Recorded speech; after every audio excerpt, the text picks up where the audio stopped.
Hi, everyone. Welcome to the Soul Podcasting Podcast. I have an awesome guest today. He has quite the story, and he's going to be helping us podcasters with everything from branding, marketing, and just being able to tell our stories with more passion as podcasters. And his name is Jorge Olson. He's an expert on branding and marketing strategy, and he's written 5 books, I believe. He's raised over $100 million in funding, launched over 1,000 products. So we have an awesome guest, and I am so happy to talk with you today, Jorge. Thank you for being here. You're very welcome. All right. Okay. So I gave you this intro about how you help so many people with their branding and marketing strategy and all the products you've launched. You also written a book called Marketing Karma, which we'll talk about really soon. But first things first, I just want you to share your story with our audience. We are podcasters that's always wanting to be encouraged and inspired by others who are in branding and marketing, because that's a big part of podcasting. So yes. Share with us how you became this entrepreneur of so many different entities and how you got there. What's your story? Sure. I think personal branding is how I got there. And I did it by positioning myself as an industry expert across many industries. It wasn't just one industry. I started with one, which was software. One type of software. I moved to another type of software. Then it was wholesale distribution. Then it was beverages. Then it was more consumer goods, vitamins, beauty products, things of that nature. Then it was finance, stocks, and sending companies public. And now I do I do some AI as well. I'm on the board of directors of a couple of AI companies, and we are getting funding for them at the same time. So I did it with writing. I did it with podcasts when they were just starting, first adopter, back when a lot of recordings were over the phone. I'm talking way, way back when you had to record over the phone. People would call the number and listen to whatever you recorded, like a modern podcast, but you had to be glued to your phone. And that was the way I started. That was the path I took in entrepreneurship. First as an executive, as an employee, and I started as an entrepreneur when I was 30 years old. That is amazing. So you go way back. You have quite the history of how you began. Can you just share a little bit about what sparked your interest in becoming an entrepreneur? How did you get to that point? What is your backstory of what inspired you to become an entrepreneur? Yes. Time.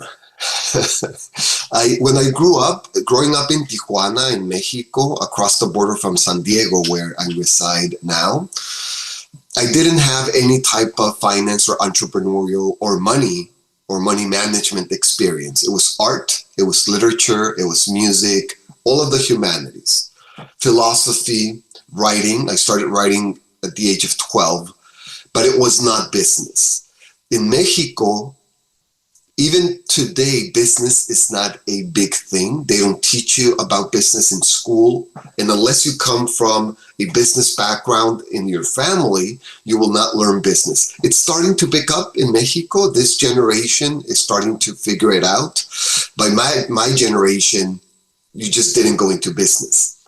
The barrier of entry in Mexico is higher than the barrier of entry in the US for a business as well. Really? You can't just start a business and figure it out later and fix your tax at the end of the year. No, you have to start in the beginning. You need some income. So it's not that easy financially. It's not that easy economically or politically, because the country is not made for that. I see. So I thought I needed to be an executive. That was my path out of poverty.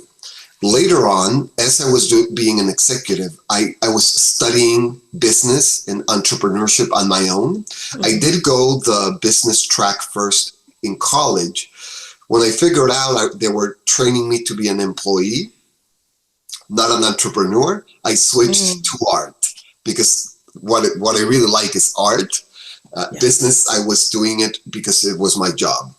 Right. And I said, wait, they don't, in business, they don't teach you business. They teach you how to be how to work for an entrepreneur. It's what they were Wow. teaching me down here in San Diego State University. Mm.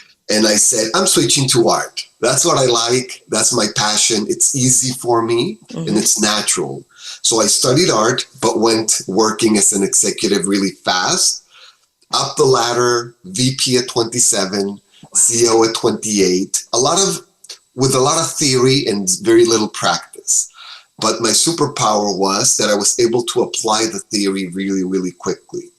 So I was consuming a book a day since I was 18 years old, business book, self-help, not a novel because I can't read a novel in a day, but nonfiction, they're shorter books. Yeah.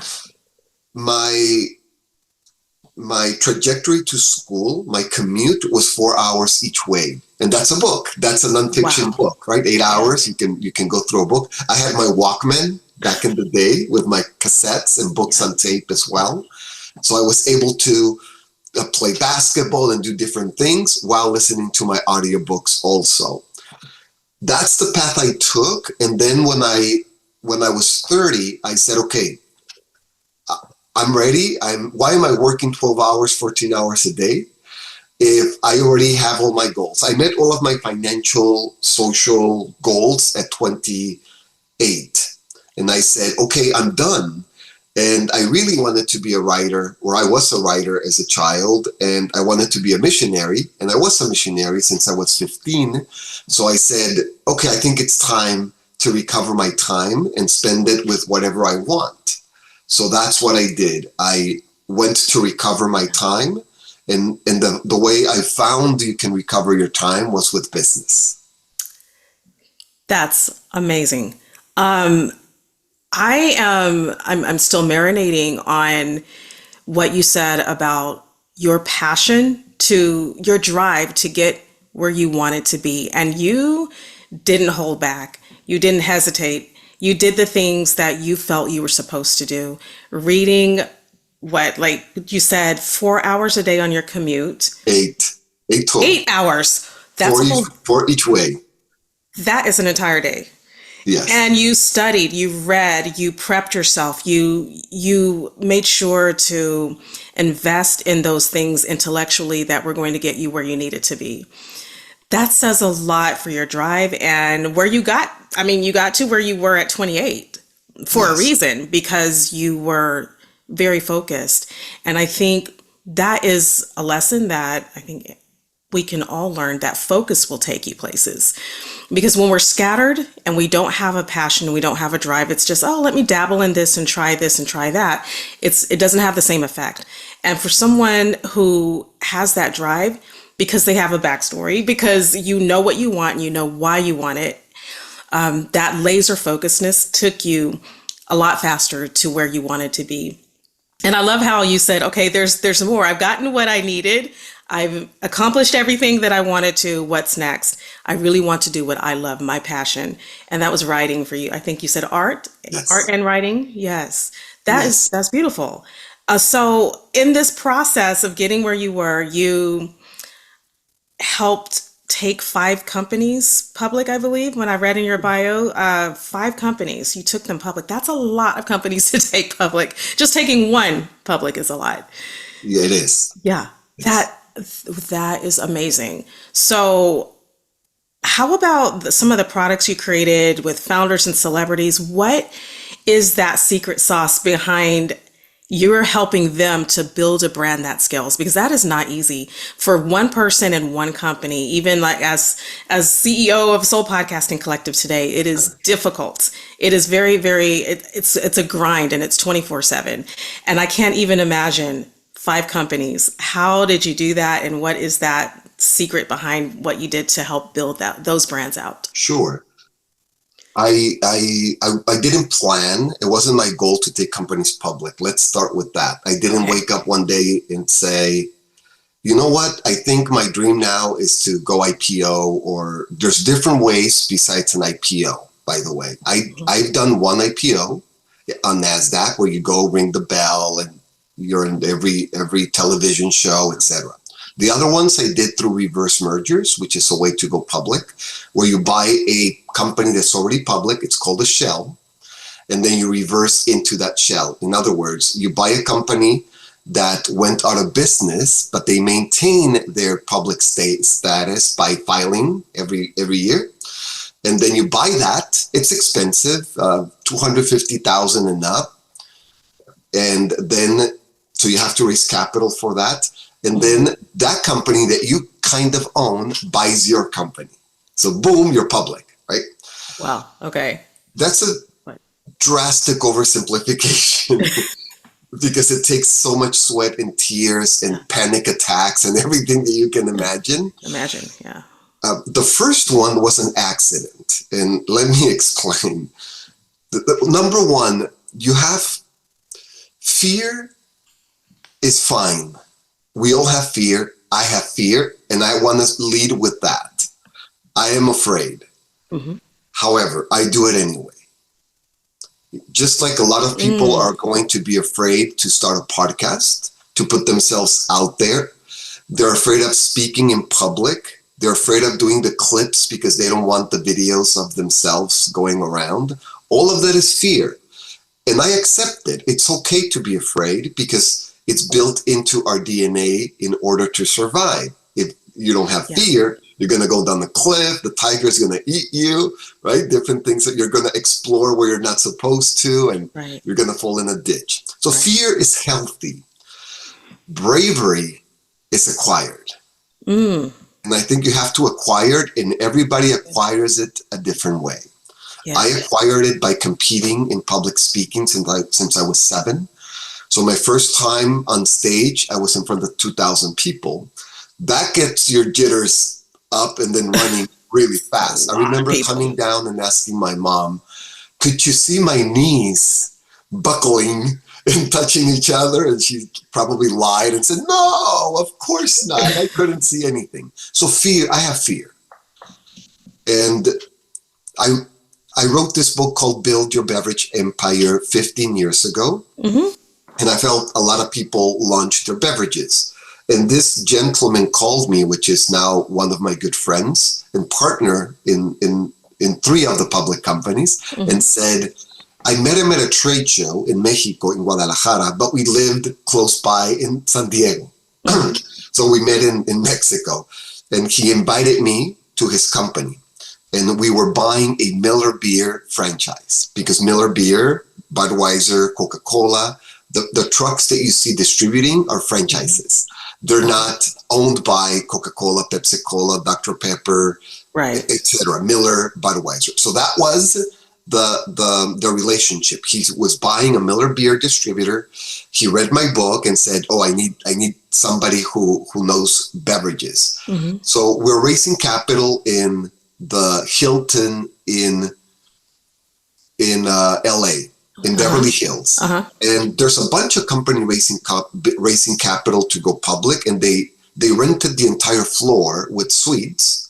And then you set up, so we set up with the beer and everything, and then people would come in, right? So people came in, and the CEO started talking about, and by the way, it was an export company into Mexico as well. Mm-hmm. So he started talking about the stock and the stock market and this and that and the other. And I'm not paying attention. In my head, I'm writing a story, right? A short story. And because I didn't understand the word he was saying. Right. It's like in class. Yeah. When I was a student, right? I would just go, fly, and be distracted. And then somebody asked, but you're not Mexican.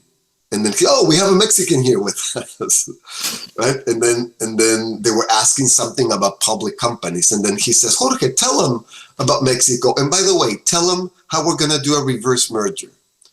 And I had my suit, and I go in front, I fix my tie, and I'm thinking, what the hell is a reverse merger? And that was my introduction into public company.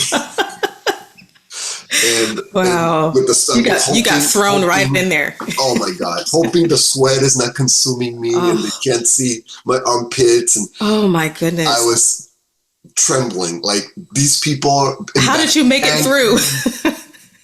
I extrapolate the back of my mind that listens to everything, whether we want it or not, took over. But then I led with Mexico because nobody knows a word of Spanish there, and nobody knows anything about Mexico. So somebody asked something like, "But do you guys drink beer down there, or right, or do you import things in Mexico?" And I'm joking.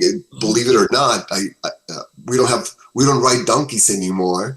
It's a it's a civilized country with one of Right. the top 20 economies in the world. So I go into my economic spiel, Hmm. social justice spiel, constitution, the Wow. right to education, free college education. And of course, they're blown away like, what? Free college education? Wow. Sign me up, right? Can I send my kids? Yeah. Send your kids. So then it went into that direction. Wow. So that side of you took over and Yes. you just instinctively knew how to answer those questions and just share. Basically, you shared your story. Yes. That, And mind you, I've been speaking in public since I was 7. So then this interaction is much easier. There were maybe 20 people there. mhm. So easy to manage from the stage. Exactly. Oh my goodness, I love this story. And it's so encouraging for those of us who have stage fright, and raising my hand on that one, to know that at some point, what we do know, we have to be we have to be secure in what we know and what we understand, and just speak from that place of confidence, knowing that obviously we're being asked these questions because somebody out there needs our information, our knowledge, and just roll with that. And so I hate being put on the spot. So I loved hearing this story of how you overcame that, but I'm just amazed at how you stood your ground and you just answered those questions by telling your stories. Speaking of storytelling then, because it just, to me, it looks like you're more, even before a CEO or investor, that's what you are. You tell your story. And so I'm wondering how podcasters today who are listening to this and entrepreneurs, how can we use personal branding, not just social media, we're all on socials, but how can we use that personal branding to craft stories that resonate with our audience, and how can we position ourselves in the industry, maybe even be able to close some of those high level deals like you have, and yeah, just kind of like elaborate on that storytelling part of it. Sure. I think with storytelling specifically, you need to study storytelling. And Mm, as you know, I'm big on studying and reading yeah. and gaining knowledge from others so that you don't make those mistakes. I think it's important to read stories. I think it's important to read fiction, to go to the movies and watch fiction movies, Wow. to go on science fiction, fantasy, Hmm. and maybe if you have a favorite fantasy show or science fiction show or even mystery or whatever you like, watch it for the entertainment value, and then watch it again Hmm. and focus on the storytelling only. If you can do that the first time, that's fine also, but most people require some practice. Yeah. Then study storytelling, at least the basics, at least the hero's journey, for example, which is a type of storytelling which is the most popular since the Greeks, actually since the Babylonians, Mm. through the Greeks, through Asia, and now into the movies.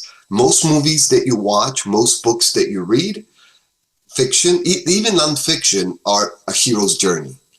And it is a very basic True. 3-act structure that will allow you to tell your story in the right way for the right audience every time.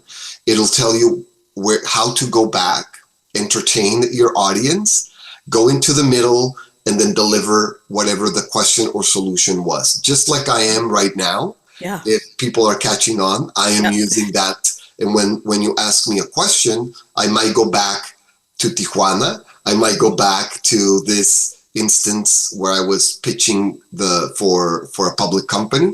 Hmm. I didn't just answer in the present. I went back Yeah. to a historical moment so that I can transport the audience there. And if you want to go a little nuts, then you say something like, the room was bright. It was a sunny day in LA. Yep. And then you start coloring. We don't have a lot of time for coloring in a podcast, but you do when you write a book. Mm-hmm. And books are the way that I've done a lot of my branding. Now, don't get me wrong, I'm an early adopter of technology. As we talked, I was on teleseminars where people would dial in.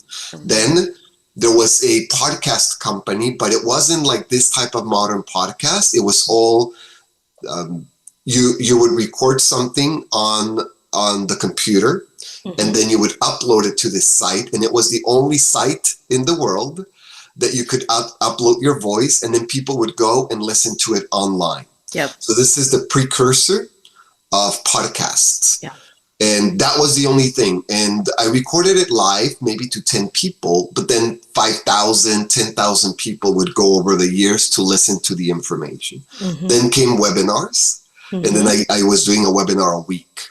Yeah. And videos. I do a lot of videos. I like to do long videos, like webinars, and then I can enter them into AI for short videos. Yeah, that's so good. Oh, now, all of that right now is a red ocean.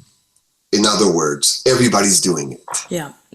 Books, on the other hand, require more work, more dedication, more organization in your brain. Mm-hmm. And then you can give a book to your prospects, either ebook or printed book. So now you just pulled yourself away from probably 90 to 99% of your competitors when you can do that. And that's what I do. I started doing it with ebooks before you could do print on demand, before small independent authors could get a voice. You had to go and get published. Not anymore. It's almost free to get published now with self-publishing.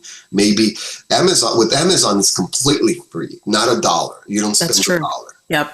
Print on demand, maybe you set it up for $50 and then you're all set up. So I did it with ebooks first, and then just sending ebooks. I did it with recorded videos, and since print on demand, I've done it with printed books. Okay, this is so good, because what we're talking about here is thought leadership in its encapsulated form, however that form happens to be. And for you started way back when with teleseminars, and even I know there was one that we used to use a lot. I believe I used Audio Acrobat or something. It was way back in the day, but we uploaded our audios and sent people there. And so you're starting way back here where you're taking your thought leadership and using that for your audio, and then later your videos for your webinars. You said you did a webinar per week or per day? Yes, per week. One per week, an hour to 2 hours. That's amazing. And I can only imagine how many webinars you produced. And then from there, you have your books. I'm sure you have so many places online that people can find your content that you've accumulated over the years. But I want to focus on the book that you've written called Marketing Karma. Yes. I'm really intrigued about what this is about and just how this can help podcasters and content creators just sort of help us align ourselves with attracting the right clients. So tell us a little bit about Marketing Karma. Sure. I wrote Marketing Karma, and this is my 5th business book, this is, I would say, half self-help and half marketing. I've written 20 books. I've published 15, 5 under my name, 10 as a collaboration helping entrepreneurs publish. I used to have a mastermind for publishers or for authors. And then I have 5 nonfiction, because I also write science fiction and fantasy. Oh. Now, with Marketing Karma, my other books are very niche. They're extremely, extremely niche. For example, Build Your Beverage Empire, which is for beverage entrepreneurs. Very, very little, right? Only a few a month. Right. Search for how to start a beverage on Google. Then I wrote other books, including Wholesale MBA, which is how to sell wholesale distribution. Very niche. Mm-hmm. However, a lot of people, including the people that I help with beverages, vitamins, etc., do not know how to market themselves. Mm. And they think they need to market their beverage, their vitamin, their clothing brand, or whatever consumer good they're making. And I always, even though we're working on designs for their clothing or for their beverage or for their vitamin company, I'm always on them. But you need videos, but we need you. Forget about the brand. You are Yeah. the brand until Yeah. you sell $1 million. You're the, and maybe beyond. You are Right. the brand. And they're like, I don't want to be the brand. I don't know how to be the brand. And I say, hey, don't set yourself up for failure. You are the brand. More now than ever, where we see CEOs of Fortune companies branding themselves. Not only technology companies, but everybody now, politicians. Red Yeah. Lobster just came out, the CEO is branding himself, and Red Lobster's coming up big because he took responsibility and he's in Mhm. video. So that's old news, right? Everybody knows that they need to be the brand. Yeah. But how is the problem? How do you go about it? The book is the how you go about it. And the premise is the following. If I write this book in India or in China Mhm. or in Japan, I would call it karma. Because I wrote it in the US, I Mhm. have to call it marketing karma because it is karma for the West. In other Ah, words, it's still karma. But people don't right. understand the meaning of karma in the West. They do in the East, so I don't have to explain it. I just have to tell them karma, and they know how it's applied to business, to marketing, to life. Mhm. Marketing karma is how to do good, starting with yourself. Mhm. If you're not good to yourself, it is very difficult to be good to others. That's so So the true. self-love sometimes is difficult. The self-criticism, negative words. Negative words means negative actions. Wow. And It's true. positive words and positive thoughts translate to positive actions. So you need to, even if you stump your toe and you want to do that bad word about yourself and how Mhm. dumb you are because you have to stop yourself mid scream or sentence and say, that was funny, instead of whatever Whatever else profanity you wanted to say. was gonna. And I do it Yeah. especially if I drop something, right? And I want to go like, and Yeah. then I stop myself and I say, I'm cool. Wow. I'm a cool person. I'm Yeah. just clumsy, right? I'm just clumsy. Right. Ha ha ha. And it starts with you. Then it starts with your Yeah. immediate family. If you want to brand yourself to the masses and you're not a pillar of your family, with your mom, your dad, your cousins, your brothers, your sisters, your aunts and uncles, where they can call you for help. It doesn't have to be Mm. moving a couch. It can be, I'm struggling. It can be, hey, do you have the time to have a cup of coffee? Yes, right? Instead of, I'm playing video games or I'm into my own Busy. stuff. I have my own Right. problems, right? Once you start changing that and saying, yes, I will help you. I will have an ear for you. I will just shut up and listen. Even if I have the answer to your problems, for those men out there, I will shut up and listen. Right. It starts with that. That's Yeah. karma. And then when Wow. you start doing this and then the ripple goes into your community, your Wow. neighborhood, and then into business with the way you speak, the way we're speaking now and how we're very professional to each other and we're Mhm. kind to each other. I think that's what I mean. And that's the ripple that has to go out. No, the funny thing about karma is even if you don't want anything in return and you're a monk and you say, I don't want anything, karma doesn't care. Karma doesn't ask. Karma will give it to you whether you want it or not, because Mm. that's the definition of karma. And my uncle was a Franciscan monk, and he was in the hills with the indigenous population of Wow. Mexico, the most remote places. So Wow. talk about karma. And of course, everybody loved him. I went to visit for 2 weeks, and we were in the mountain, who knows where, no cars, no reception, nothing. Here comes one of these Native Americans in a donkey with two kids, like a movie, right? Mhm. Like a movie with firewood, right? There's no electricity up there. There's no Wow. running water. It's just uh, 1,000 years in the past. Mhm. And the lady sees my uncle, Fray Cucci, and goes, Fray Cucci. And I'm thinking, this is the middle of nowhere. We're like 6 hours from his little shack. And everybody knew him in every mountain. And that's karma. And they want to hug him. And Oh the my. kids want to hug him. And I'm thinking, what did you cultivate here? Yeah. Right? Like you have to tell me, what is all this love that you're getting? Of course, nothing material, because if I would give him a sweater, he would go like this and give it to the first person he sees walking by, right? So he doesn't care about that. We have to pay the rent, right? So we will accept the karma that comes our way in business. And I think that's the difference. Our necessities are different. Hmm. And then karma will say, okay, you're giving love to your Yeah. family, and then to your community, and then to Yeah. your business community. Here you go. Here's the clients. Here's Wow. the perfect client, not the crappy client that doesn't Exactly. pay. Right. Yes. I love this. I have never heard this perspective on business. Of course, life, people talk about karma, but like you said, as Westerners, we don't often think about what that truly means. We're not in a culture where we're steeped in, thinking of these types of things. And so it's so eye-opening as I'm marinating right now on everything you just said and how it starts with yourself and then reaching outward to your family, to the people you're close to your neighbors, to your community, and then out into the world. And that you kind of gave this explanation, and you said it's like a ripple effect, that it affects everything around you and it comes back to you whether you want it or not.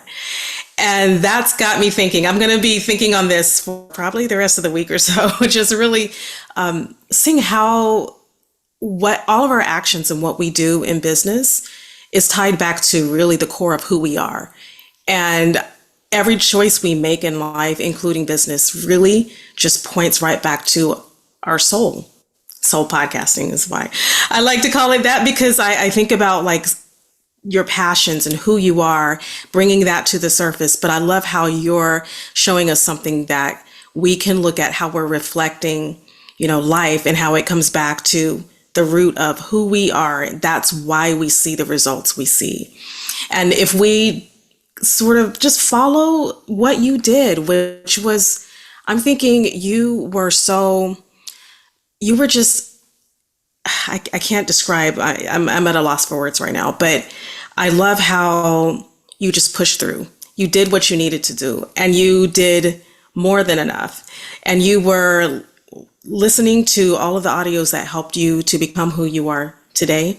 And you're a self-learner. You continue to learn, you continue to grow. And I think that openness to learning, it's a humbling thing. It's humility that keeps you on that learning path and keeps you growing into who you will be.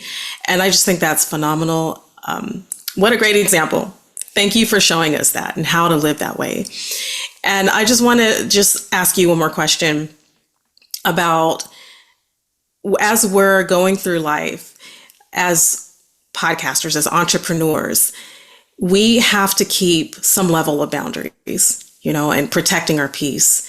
And you operate at a really high level. And so I'm wondering, just for my own personal benefit, I would love to hear what your answer is. How do you protect your peace while you operate on this level? And what boundaries for you personally have become non-negotiable? Oh man, I think this is a very important question, especially because of cyberbullying, for example. Hmm. Uh, Again, I think the preparation for this moment is important, and then going through something is important. Sports, I think, are, for me at least, when you perform sports, or maybe it doesn't have to be sports, maybe it's performing arts or something else, where you're Hmm. constantly in front of people and being criticized. I think that's important.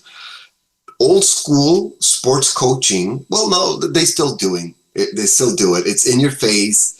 Everything that you do wrong, right? Instead of good job, you're wonderful, Right. right?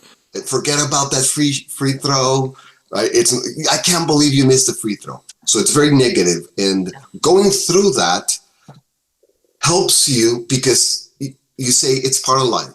They're telling me what to do, or they don't like me, or maybe you go play in a different city, and everybody starts hating on you on the other teams, and then you have to just let it go because you do that every week, right? So Wow. kids that are in traveling teams, for example, where the other team is screaming at them with negativity, that actually helps. Now, when I was working in these publicly traded companies, one of them had 50,000 shareholders, which is a lot for a public company. But Mm-hmm. then you have 50,000 problems when you're managing investor relations. And this was probably the worst time with criticism, death threats, Oh, racial slurs that you wow. can't believe because they're so hideous that uh, they're hate crimes, right? They're Oh hate my goodness. crimes. You know, I'm going to kill you. You know, like everything that you can imagine. The worst of people, and of course they can hide, or they think they can hide because some people are really dumb. They would send me emails, and their IP would appear on their email, Mm. sometimes for work, and I would just respond, "Hey, next time you're doing racial slurs, make sure you don't use your IP." Whoa. And of Right? course, they never answered back. Of How dumb course. can you be? Right. A dumb crook. So I think Exactly. that's important. And then going through it and having a mechanism for deleting, and I'm talking cyberbullying because I think most people that are doing podcasts will experience it. Mm. And people can hide. This is why I like LinkedIn versus the other platforms, because you know Mm-hmm. where they work, you have their Mm-hmm. picture, Yep. and people behave because they're either afraid. Some people start something, but as soon as you call them on it, they stop because they know their boss is looking at it, their clients Right. are looking at it. Now, in the other side, when all of this was happening, what I did was I started just in the beginning it was very hurtful. Mm. I can And why, imagine. and then you go into this humanity. Why are humans like this? And Yeah. why is this happening? And then, and then you think, poor people that are like this, poor people that are pretending to be nice at home. They're pretending to be nice at work. They're Right. pretenders. Poor people, maybe poor families, poor husband and wife, or kids or parents that get this. Maybe they fight, maybe they're passive aggressive with their family. Poor people. And then once I started having pity for them, my whole perspective changed, and I went, oh my God, they're suffering. Their Mm. life really sucks. And look at my Mm. life, and I'm so happy all the time, and I'm smiling no matter what happens in my life. Yeah. I'm smiling, and they have so much hate. Poor Yeah. people. And Yeah. then I would just, but this is a funny story. I would block them, of course, delete Mm-hmm. them, and report them, right? Mm-hmm. And one of them, actually, a few of them, reached out to other people that are not blocked. It's so that they reach out to me to please unblock them because they're missing out on what I'm saying. And I'm going, wait a minute, Oh wait a my minute. You're goodness. sending me private messages, hurtful racial slurs, And but they you want want to to be be part of my unblocked. community? This That's is great. ridiculous. But that Yeah. tells you that it's for them, it's entertainment. And maybe they're Mm. investors, maybe not. And they say, I don't want to miss anything. Well, Oh my then I goodness. don't need your energy. Right. And maybe their life sucks so much that that's normal for them. And they're Right. wondering, why did Jorge block me? I don't know. I speak like this to everybody, Wow. right? Yeah, see, And that's I'm like, eye-opening for no. them. Yes, you're not talking to me this way. Just like you would walk away from a conversation, right? Right. Right. Somebody's aggressive, like, no, I don't need this. I'm Right. having a good day. Bye. And they're Yep. like, wait, don't go. Right. And I think you do have to go through it. Yeah. And then get the jitters, get the panic, the anger, or whatever Mm-hmm. emotions you go through. Mm-hmm. Then please have pity on them and then Mm. just block. No, I think thousands I was blocking because then they were using bots for the stock to go down. They were using bots, so it was massive thousand 1,000, 2,000 bots were attacking me. That is wild. Yeah, That is wild. And I can't imagine the amount of energy that went into having to just deal with that. But I love that you put up your boundaries and you said, I'm not dealing with your energy. We're going to block you. We're going to keep you in your place so that I can continue to live the life that I'm supposed to live. Because obviously, like you said, they're unhappy. And yes, but for you to have empathy for that is still it's amazing. To be able to yeah, see from their perspective that they are just really broken people that want to take down other people and destroy them. And unfortunately, being in the public the way we are is yes, going to call to that kind of energy. People are going to see that and want a piece of it and want to just, to take us down a notch or two, or whatever they can yes, do. And so I love that you're showing us how to put up those boundaries to protect ourselves. And there's all kinds of ways of protecting ourselves legally. And there's a lot of things that go into that. yes. But I love that you protect your peace by saying, you stay at a distance and you just get to watch. You don't get to participate in what I'm doing here. That is so great. And so, one last thing, you said that, business should bring peace. Basically, that's what I feel like you're saying, Yeah. that there should be some peace, not just how much money we make or what our profit is. We want that, but we also want to be at peace with the work we're doing. So, for you right now, what does a soul aligned business look like? And just kind of give us some ideas of how we as entrepreneurs and podcasters can find ways to explore both freedom and personal fulfillment in what we're doing. All right. I think when you start a business, maybe a podcast is a business. Maybe it's a lifestyle decision. Maybe it's part of your other business and you want to incorporate it or get leads or at least get your voice out as much as possible. You have to have a goal, and that's important. Even if you don't write down a business plan, a 50-page business plan, do 2 sentences Hmm. or maybe even a paragraph. Yes. Why are you starting this podcast? Why are you starting this business? What is it for? I think, and that's called business modeling.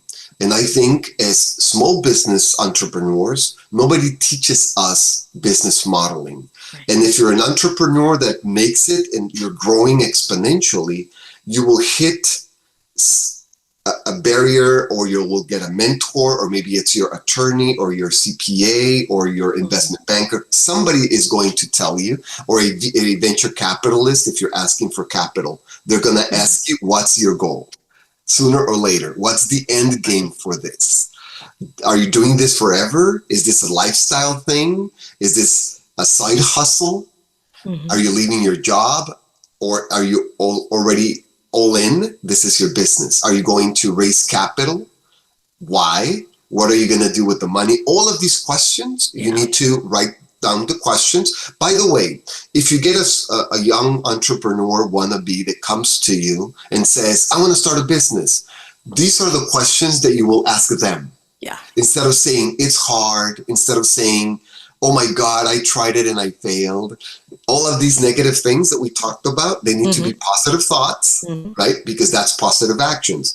If you failed in business, which I failed a lot, then you know more about business than people who succeeded. Think Wow. about that, right? True. Very Because true. most people fail in business, Hmm. not succeed. So then you learned more. Teach that to this person, teach it to yourself, and answer these questions. For example, the companies that I sent public, from the start, we wanted to send them public. It wasn't a coincidence. We didn't say, I guess we're big enough now, let's go public. No. Should we open this business and take it public? Like that, right? Or should we open this business and just meet a lot of entrepreneurs? Like, it can be a podcast because I just love entrepreneurs.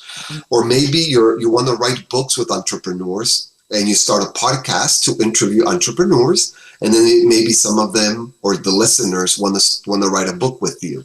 So Yeah. what's your main goal? To meet cool entrepreneurs, network, maybe do a mastermind, and then write stories with them. Hmm. That's fantastic goal. No public company, no exit, no raising capital. So I think it's very important to start with that. Why am I starting this business? Mm-hmm. I have businesses that are lifestyle businesses as well. I'm never going to take them public. I don't want 1,000 clients. I want 3, 4 clients, and that's it. Yeah. For example, I have my beverage mentoring business still after 20 years. Wow. And now I do vitamins and other things, not just beverages, but fast moving consumer goods.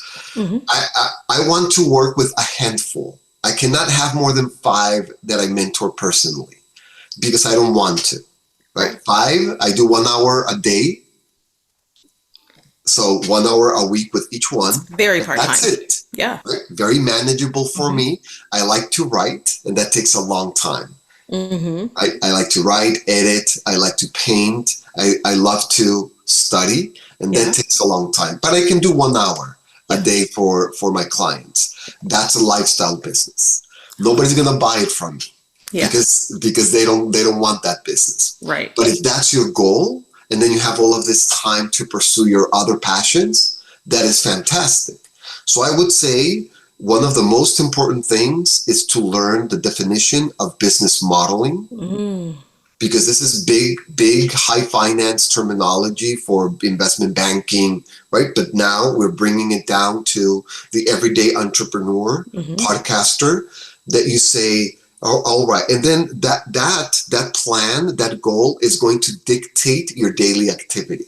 Wow. You will know what to do when you wake up in the morning.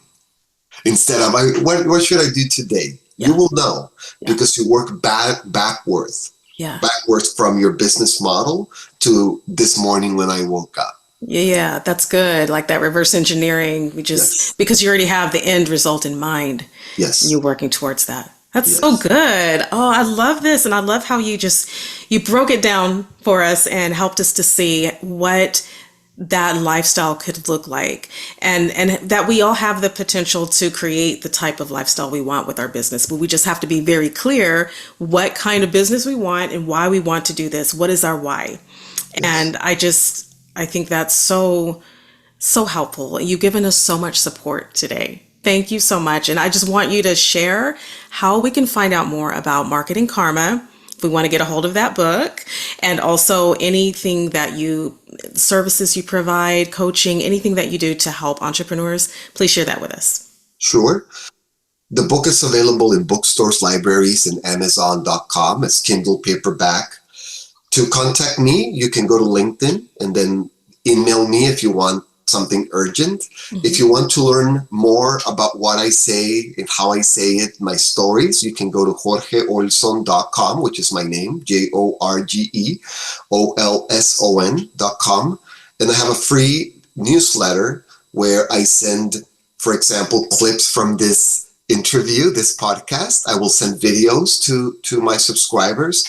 So if I do 2 podcasts per week, you will get 2 videos per week from those podcasts, because I think people learn in different ways. Some are visual, so I send the videos because we are on video. We're looking at each other, not just on microphones. I will send them the video, I will send them the audio, but I will also send them the text for those readers.